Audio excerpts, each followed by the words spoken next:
França, anos 1420. Uma adolescente afirma ouvir vozes, palavras que só ela consegue ouvir. Seu nome é Joana d'Arc.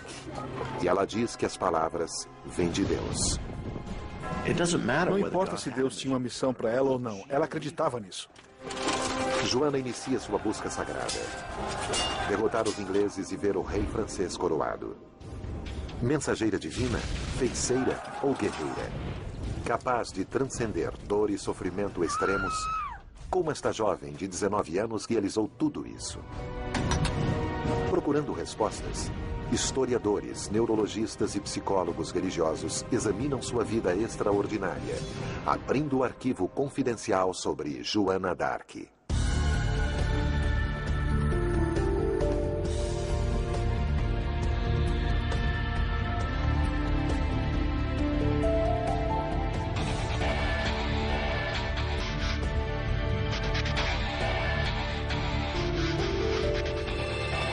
Arquivos confidenciais. Joana d'Arc.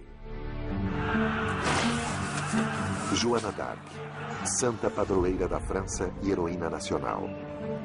A história dela tem sido composta através dos séculos, fazendo com que a verdade da vida desta jovem seja encoberta pela lenda. Raquel Gibbons estuda Joana e a história medieval há mais de 20 anos. Ela é santa, ela é cavaleira, ela é herege, ela é feiticeira, ela é campeã feminista, ela é profeta. Examinando os detalhes de cada um de seus atos milagrosos, cientistas agora acreditam que possa ser possível revelar o que se esconde por trás das proezas de Joana em vida e na morte.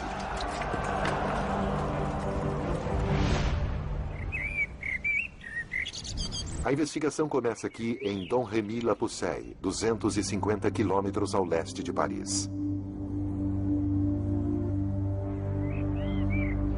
Por volta de 1428, esta casa de família, a igreja e estas ruas são o cenário para o primeiro e mais resistente mistério de Joana.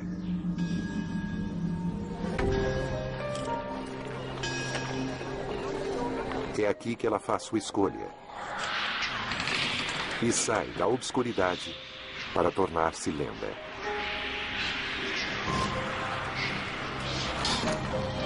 Joana sai de casa com apenas 16 anos de idade. Ela toma a decisão de sair praticamente sozinha de sua aldeia de origem em um tempo em que muitas pessoas jamais passariam uma noite sequer longe de casa. É uma coisa bastante admirável alguém fazer isso naquela época. E com certeza também foi para uma garota como Joana d'Arc. Afastar-se de uma família de camponeses naquele tempo era uma opção radical, animada por uma reivindicação extraordinária. Joana diz que desde os 13 anos, ela ouve vozes em sua cabeça e acredita que essas vozes vêm diretamente de Deus.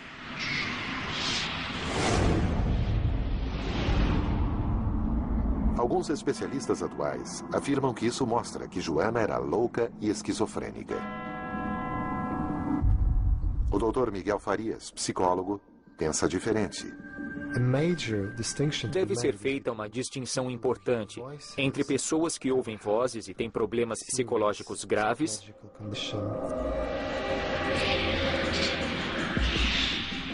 e pessoas que ouvem vozes, mas têm uma vida normal.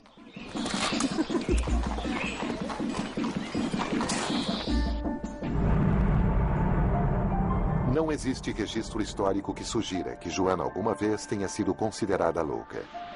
Na infância, ela teve um comportamento social aparentemente normal. O Dr. Farias acredita que as vozes poderiam ser pensamentos escondidos em seu inconsciente. Em um ponto de vista puramente psicológico, podemos pensar que ela tinha uma espécie de disposição de personalidade que permitia que ela percebesse coisas a partir de seu inconsciente e que ela interpretava como sendo vozes. Por causa das crenças cristãs de seu tempo, ela deduz que essas vozes são mensagens de Deus. Este tipo de percepção não é de fato incomum no século XV. Na época em que Joana d'Arc viveu, houve provavelmente muitos visionários ou profetas espalhados pela França. Nem 2 nem 3, mas centenas. Isso é algo incomum, mas que com certeza também não é excepcional. E muitos desses visionários eram mulheres. Vista como uma mensageira divina, Joana poderia ter sido facilmente aceita. Sua possível faculdade de acessar o inconsciente e seu profundo fervor religioso poderiam explicar sua vocação de ouvir a voz de Deus. Mas são as ações extraordinárias que elas inspiram que destacam Joana.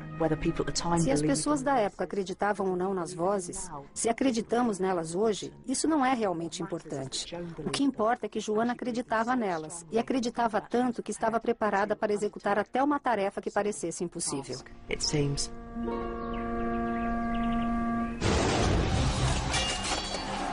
São esses feitos que são vistos por alguns como milagrosos e criam a lenda de Joana d'Arc. E eles acontecem bem no meio de uma campanha militar furiosa. A Guerra dos 100 Anos, da qual a carreira de Joana faz parte, são elementos de uma rivalidade enorme, constante e extremamente longa entre a Inglaterra e a França. A França está dividida. De um lado, a Inglaterra, aliada ao poderoso nobre francês, o Duque de Borgonha. Do outro, o herdeiro de sangue do trono francês, Carlos VII, que não quer perder sua herança. O país está dividido. Os ingleses e os borgonheses ocupam o norte e os franceses o sul. A fronteira entre eles é o rio Loire. Joana d'Arc surge em cena em um momento particularmente em baixa para os franceses neste conflito, talvez um dos mais baixos.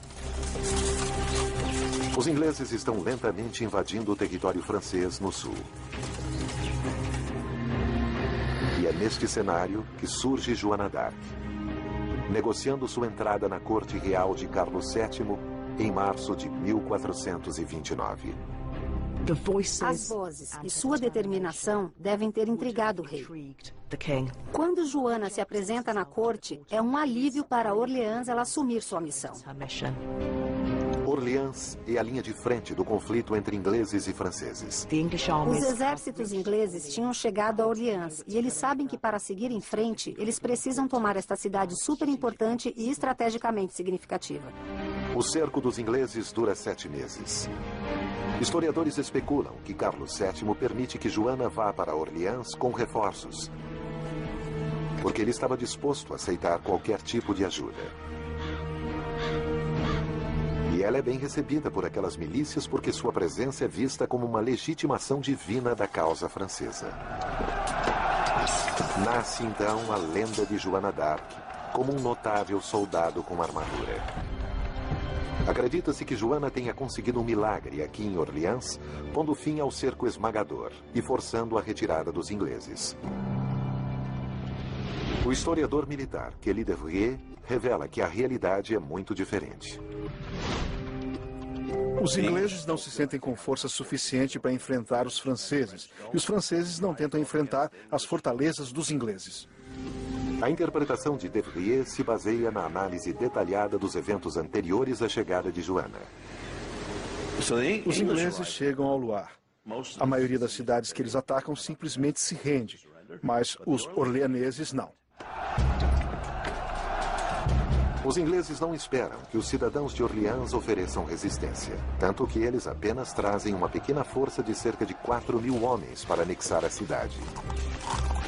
Com esse efetivo limitado, o líder inglês Thomas Montague concentra seu ataque no Forte das Tourelles, localizado no sul. Atrás dele, localiza-se a única ponte que cruza o rio Loire, levando até a cidade. É aqui que os orleaneses fazem uma manobra extraordinariamente corajosa. Eles destroem a ponte, interceptando o avanço inglês. Quando os orleaneses oferecem resistência, os ingleses precisam sitiá-los. Mas os ingleses não têm homens suficientes para cercar a cidade toda e interromper a entrada e saída de suprimentos. E, além de tudo, eles sofrem um revés importante. Thomas Montague morre em um incidente bizarro durante os primeiros dias de cerco. É uma história horripilante. Thomas vai até uma janela e uma bala de canhão o atinge, destruindo seu rosto, matando-o e eliminando a liderança do lado inglês. Ao contrário da história lendária, Joana não chega a Orleans quando a cidade está à beira da destruição nas mãos dos ingleses. Os ingleses não conseguem vencer. Os orleaneses não conseguem combatê-los. E eles estão num beco sem saída. A chegada de Joana com mais tropas faz pesar a balança em favor dos orleaneses e dos franceses.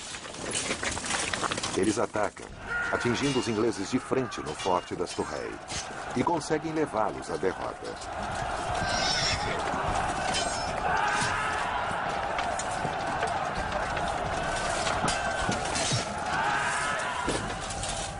Em vez de uma vitória milagrosa, De Vries acredita que os ingleses não eram uma grande ameaça. Todos querem acreditar que os ingleses poderiam ter tomado o resto da França. E Joana d'Arc é o fator determinante para que isso não tenha acontecido. Mas eu acho que eles não conseguiriam vencer. Enquanto a vitória de Orleans pode ter sido menos do que extraordinária, um milagre considerável acontece no campo de batalha e não pode ser tão facilmente explicado.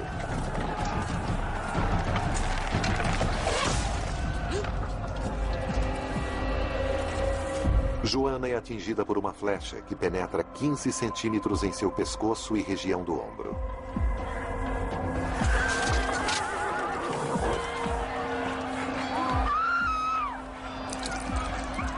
Muito sangue foi derramado. Alguns achavam que Joana poderia morrer por causa disso. Um ferimento aparentemente fatal e, apesar disso, pouco tempo depois, ela está de volta à batalha.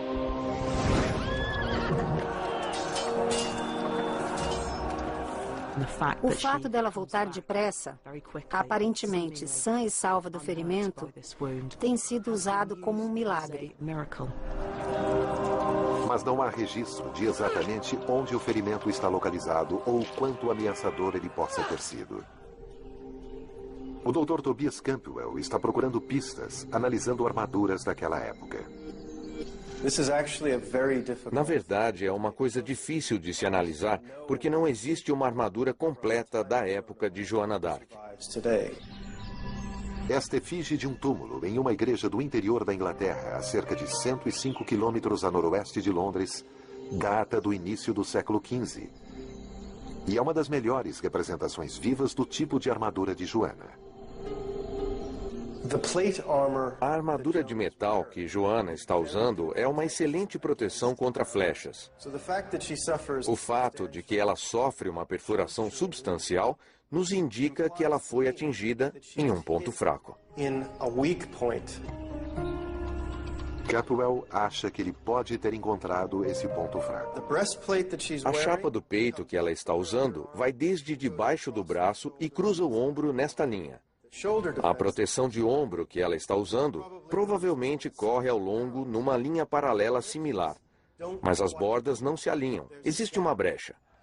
Então, se ela está em pé na parte de baixo de uma escada, no cerco, e uma flecha é arremessada contra ela do topo de um muro, a flecha desce e a atinge nessa brecha. É um ferimento sério, mas não é fatal. A teoria de Campbell sugere que a sobrevivência de Joana é menos surpreendente, mas seu ferimento é maior do que apenas um arranhão. Em um dos melhores hospitais de pesquisa do Reino Unido, a neurocientista Dra. Katia Vir está analisando os efeitos da crença religiosa sobre a dor. A flecha penetrou 15 centímetros e podemos imaginar que isso deva ter sido muito dolorido. A doutora Vir acha que o segredo de como Joana aguentou essa dor pode estar dentro de sua cabeça. Normalmente achamos que a dor é o que acontece com o corpo em nível físico. Agora sabemos que isso é um pouco mais complexo. Não é só o que acontece na parte física, mas muitíssimo com o que achamos disso em nível psicológico. Vir se une ao psicólogo Dr. Miguel Farias para investigar como alguém pode alterar sua percepção de dor sem eliminá-la fisicamente. O Dr. Farias realiza testes sobre a psicologia da religião e tem uma questão específica que evidencia sua investigação.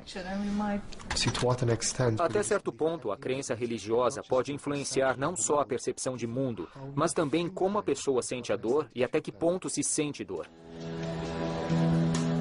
Usando um aparelho de ressonância magnética para analisar a atividade cerebral, a experiência do Dr. Miguel vai medir o efeito da fé e da crença sobre a percepção de dor de uma pessoa. 24 voluntários são testados, metade católicos, metade ateus. São mostradas 2 pinturas diferentes para os participantes. Uma delas é a Virgem Maria, e uma outra pintura não religiosa de Leonardo da Vinci. Para cada imagem, eles receberão um pequeno choque elétrico. Depois é perguntado a eles como avaliam a dor provocada por cada choque.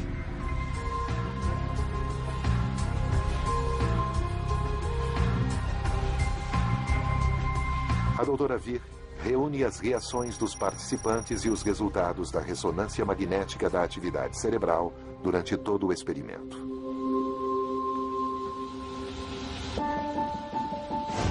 O resultado revela um padrão consistente e a resposta possível para a maneira como Joana pode ter lidado com a dor de seu ferimento. A primeira coisa que notamos foi que os participantes religiosos, na verdade, registraram menos dor, mas só quando eles olharam a imagem da Virgem Maria. A cruz azul mostra a área do cérebro que está ligada à redução da dor. No grupo ateu, nenhuma atividade é registrada nessa área.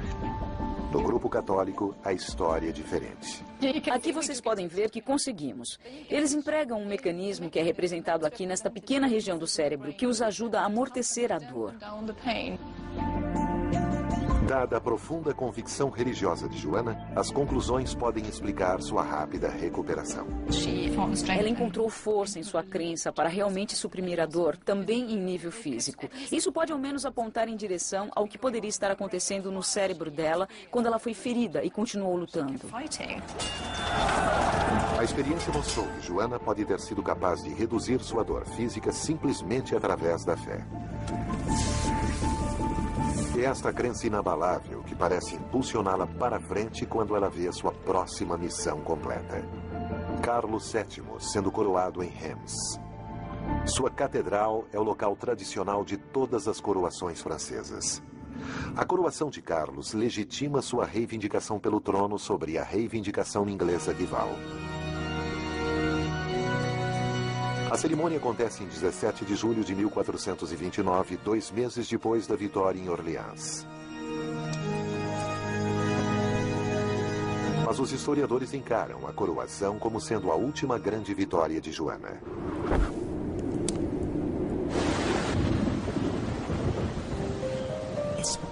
É muito difícil para alguém da era moderna imaginar o nível de autoconfiança e a força da experiência que Joana d'Arc deve ter experimentado. Mas no final é essa confiança em si mesma e sua motivação que acabam provocando sua captura e sua morte. Depois da coroação do rei, ao invés de voltar para casa, Joana assume novas missões militares, incluindo um imprudente ataque em Paris. O ataque falha e ela é capturada pelos borgonheses a cerca de 80 quilômetros ao norte de Paris. Esses soldados franceses, leais aos ingleses, entregam Joana. Sua carreira militar termina.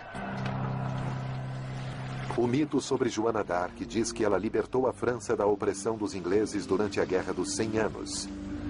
Mas as provas pintam uma imagem diferente. Nem a coroação e nem a captura de Joana põe fim à Guerra dos 100 Anos. A guerra só termina finalmente em 1453. Joana não liberta a França como a lenda sugere. A guerra ainda dura mais 20 anos. Sua autoconfiança, antes tão importante para ela, agora se torna um risco. Levada para Rouen, na França, sob domínio inglês, ela é julgada e condenada pela Igreja Católica por heresia. A pena é ser queimada viva em uma fogueira. Eventos em seus últimos dias revelam a verdade extraordinária final das habilidades de Joana. Tudo começa com um momento de dúvida.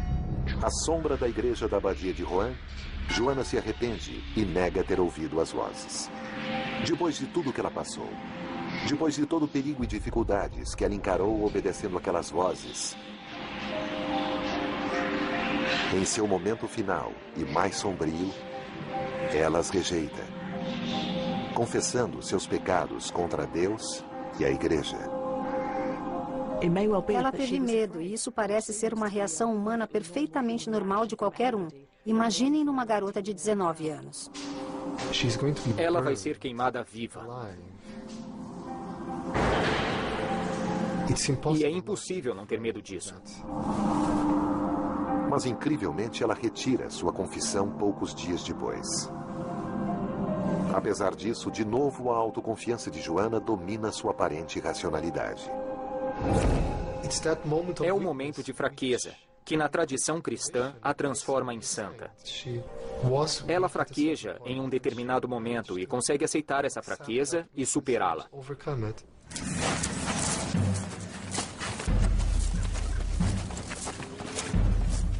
Joana confirma seu próprio destino. Se ela tivesse sido inocentada da heresia, se ela não tivesse voltado atrás em sua retratação, é pouco provável que algum dia ouvíssemos falar dela. Sua morte, da forma como ocorreu, sacrificando-se. O que ela acreditava é o que trouxe sua proeminência.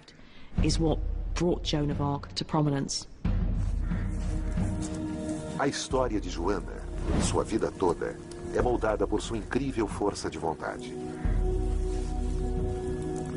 E sua morte, 22 meses depois de seu grandioso triunfo, a coroação do rei francês, é a excepcional corporificação final disso. Segundo relatos de testemunhas oculares, ela não pede por sua vida.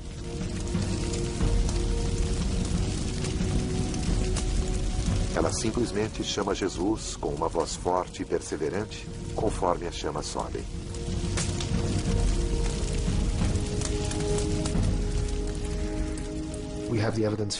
Temos a prova da tradição oriental que as pessoas em estado de meditação altamente concentrado não expressam dor alguma, pois parecem desligadas de qualquer tipo de estímulo externo. Então sabemos que isso é possível e bastante extraordinário.